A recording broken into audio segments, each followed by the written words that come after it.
देखो ये भीमकुंड है। यहाँ पांडवों के शस्त्र गले, क्योंकि उनको कहा गया था कि आप जब मरोगे तो आपको मोक्ष नहीं मिलेगी, क्योंकि आपके हाथ से गुरु और भाइयों की हत्या हुई है।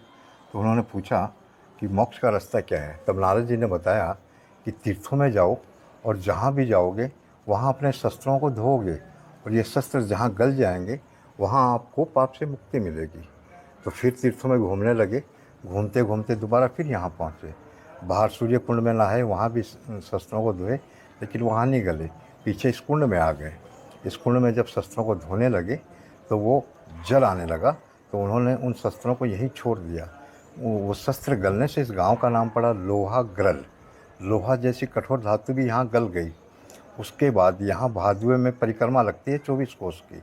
तो लोग अपने घर से लोहा लाते हैं कि अगर पांडवों को हत्या जैसे दोष से मुक्ति मिली, तो हमारे परिवार में किसी के हाथ से ऐसा कोई कार्य हो गया हो जिसके हम दोषी हैं, तो हमें भी मुक्ति मिले। ऐसा बोल के सदियों से लोग इस कुंड में लोहा डाल रहे हैं। लेकिन आज भी रहस्य है कि वो लोहा कहाँ जाता है, क्या हो रहा है, इसका अभी तक किसी को पता नहीं पड़ा। मिलता ही नहीं इनसे। मिलता ही नहीं। तो ये पानी ब्रेक हो जाता है लोहा डालते डालते। लेकिन सावन भादुए में जब ये नदी आती है तो ये इस पानी को बाहर ले जाती है और वाइट कर देती है। लेकिन फिर वही कर्म चालू होता है, लोग लोहा डालते हैं, फिर ये ब्लैक हो जाता है। तो सदियों से ये चल रहा आ रहा है। वहाँ पे जो गुफा है आपकी, गुफा है यहाँ उसमें। पांडवों को 1 साल का अज्ञातवास था।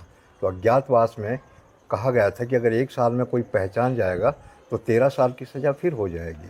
तो अज्ञातवास में बैराट नगर पड़ता है अलवर ज़िले में। वहाँ बैराट राजा के यहाँ नौकरी कर रहे थे।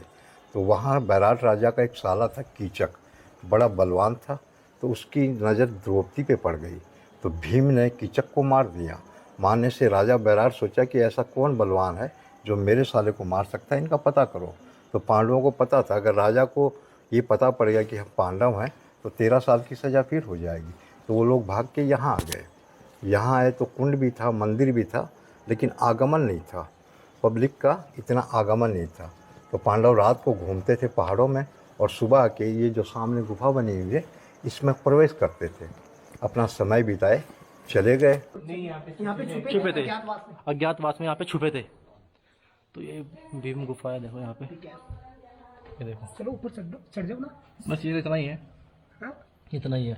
अच्छा। तो कहा गया था अज्ञातवास के दौरान यहाँ पे वो छुपे थे, और यहीं पर आकर उनको पापों से मुक्ति मिली थी। जब वे महाभारत काल के बाद, युद्ध के बाद, जब दुखी थे वे भाइयों की हत्या के बाद, तो उनको यहाँ पे आके मुक्ति मिली थी। क्योंकि कृष्ण जी ने उनको ज्ञान दिया था कि जहाँ भी आपके हथियार गले गए वहीं पर ही आपको पापों से मुक्ति मिलेगी।